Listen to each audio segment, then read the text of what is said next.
Have you ever watched a fly slam against the window over and over again when the next one is right open? We laugh at it, we judge it, but don't we do the same over and over in our own lives? We go back to the people that hurt us. We go back to the jobs that drain us. We keep stuck with habits that are unhealthy for us. But why do we stay with those things or with the people that do us more harm than good?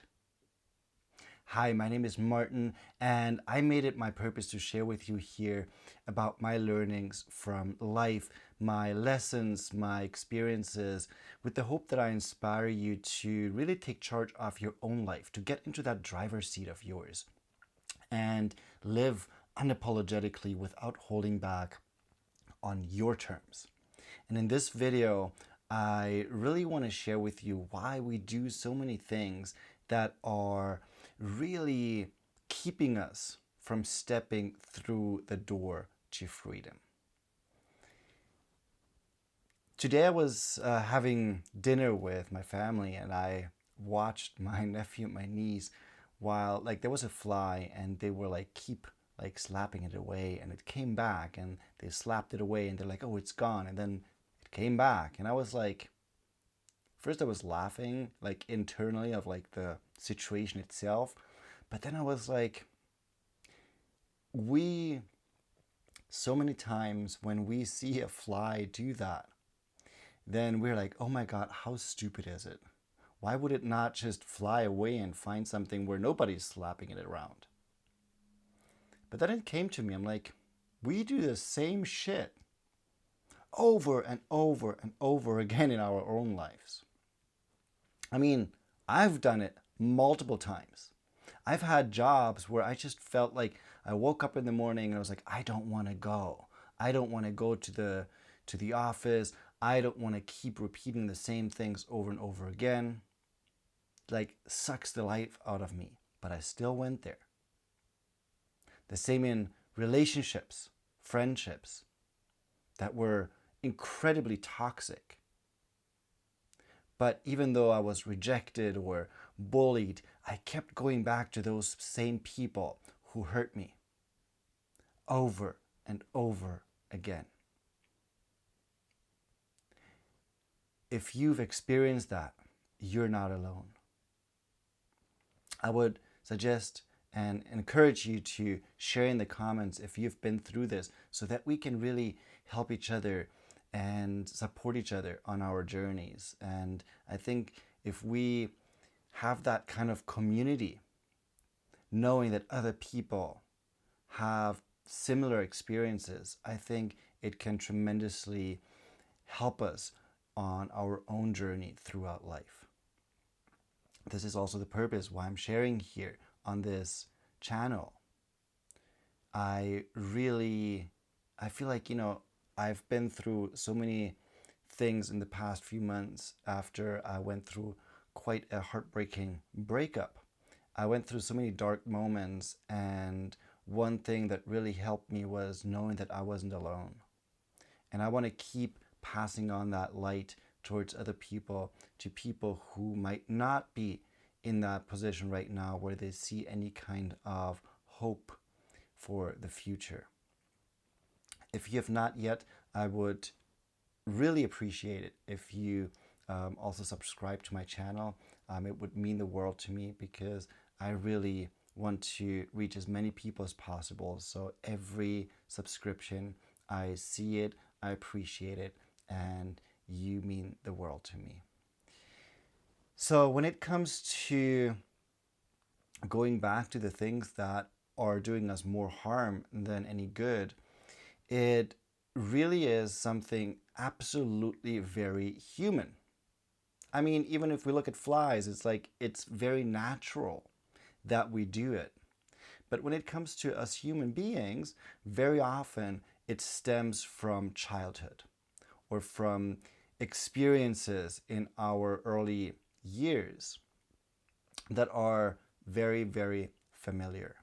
So when we grow up, those familiar patterns, those familiar situations are giving our brain a false sense of safety.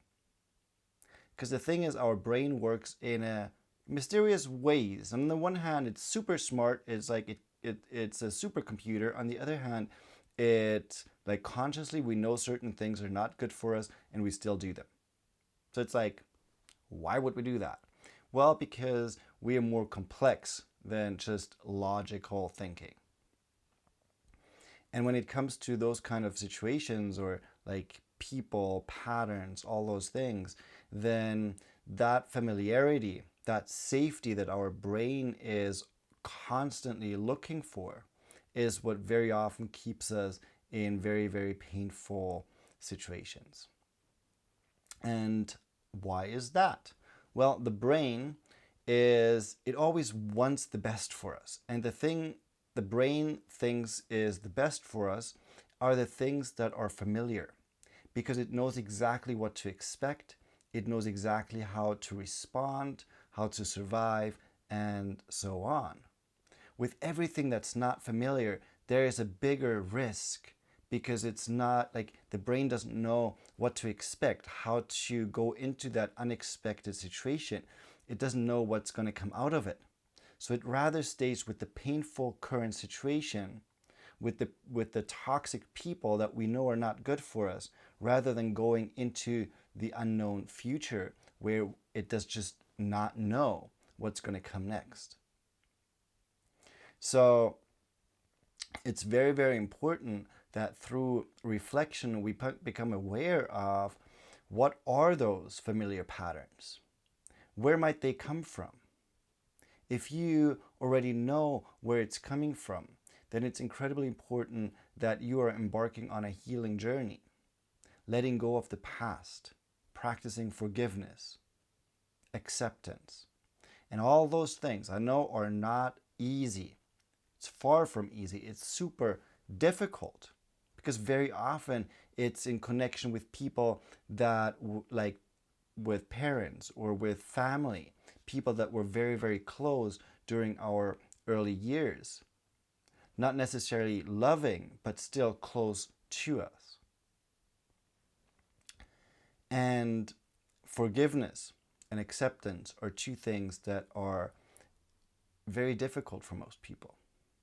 Because somehow in our society, what we learned was that acceptance and forgiving of people or people's behavior equals condoning their behavior, saying it's okay what they did. Or even worse, where it's like, it's your fault. But it's not the same thing. It's not. First of all, whatever happened in your youth, in your childhood, it's not your fault. It's not your fault. Probably wasn't even like the fault of the people who were surrounding you. They just did the best they could with the level of awareness they were at. They learned so many things from their parents, from the lives they lived. And it goes back and back and back. But it's not your fault.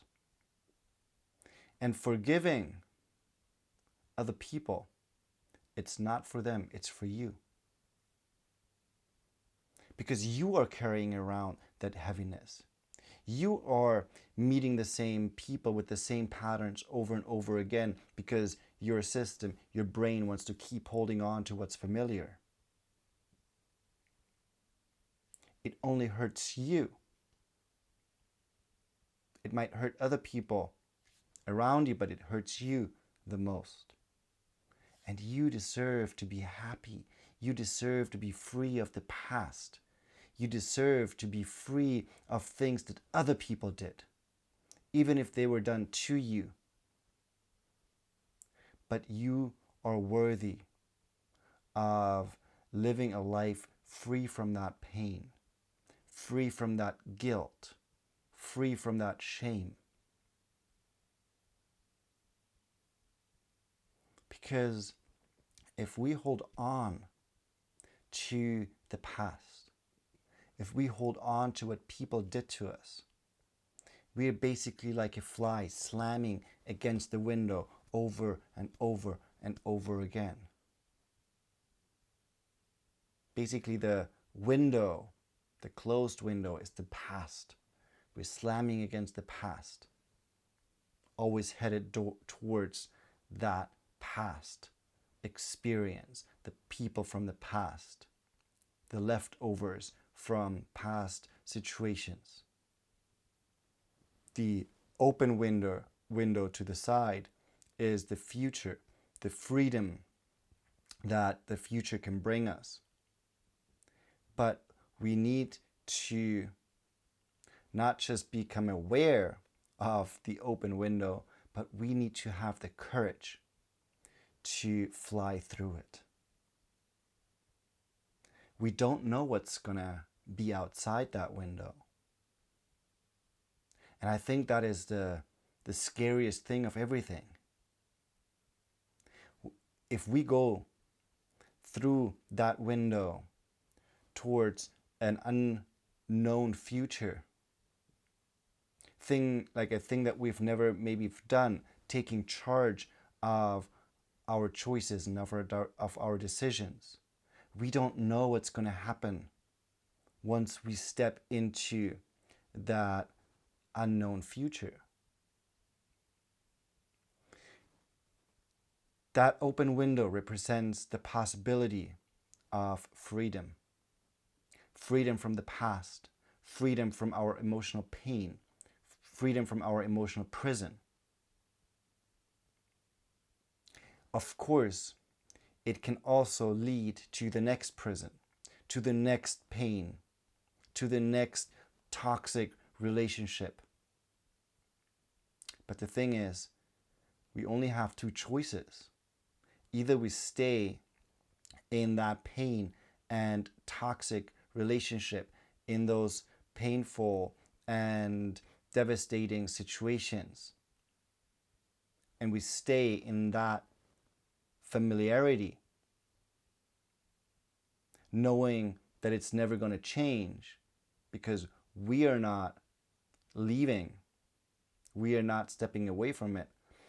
Or the second option we have is stepping through that open window, knowing that it could lead to the same outcome, similar situations, but it's the only chance of freedom.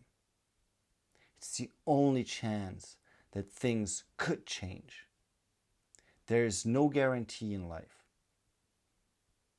There's absolutely no guarantee in life, except two, usually, taxes and death. That's it. Those are the only two things that are for certain. Everything else is a possibility, but not a certainty. But the only thing to figure out if that is part of our life, the only way that we can figure out change can be possible is if we actually take that leap of faith. If we are going for it, if we go into that uncertainty, into the unknown, and give it a shot. The thing is, we can always go back where we are already. We can always go back. I mean, I've done that, or I've experienced that in the last few months when after the breakup, where I was just on a healing journey, self-reflection journey, letting go of past patterns and all those, there's so much shit that came up. I came across something really profound. There's a video I came across where she talked about relationships and how to deal with breakups, and it was also about SP, specific person, how to attract someone back into your life. And basically it always comes to the same, down to the same thing, focus on yourself, be the version that you know that you can be, live in the, Neville Goddard's live in the end, really focus on what it is that you want. And there's one thing that she said that really, for me, was a game changer. She said, try it. You have absolutely nothing to lose. If nothing changes after you apply what she said, you can always go back. You can always go back to how it is right now. And I was like, wow, it's so true. Like, if you want to change something and you don't know if it's worth it, just try it. Just do everything that you can. Go for it, because at any moment in time, you can say, you know what, I'm just going to go back to where I was. Chances are that you will not go back, because you're going to realize, hey, there are other things out there, other people, other jobs, other opportunities, other experiences that you would have never imagined if you had stayed where you were. So I encourage you to really take that leap of faith. Look for that open window in your life. That metaphor of the fly, use it. Where in your life can you find an opening where you can fly through, where you can look at a possibility of freedom and go for it? Go after your passions, your dreams, and step away from the people that harm you. Step away from the things that drain you, that are toxic for you. Because if you keep drinking the same poison, it will not turn into something that gives you life. So stop drinking the poison and create your own magical drink of life. Basically, just go and live on your terms. Make that choice that you are important enough to have the possibility of true freedom emotionally and physically. All right, this is it from me today. Thank you for tuning in. If you have not yet, I would appreciate if you subscribe to this channel. Don't forget, it's left or right. And as always, lots of love, big hug, and see you in the next video.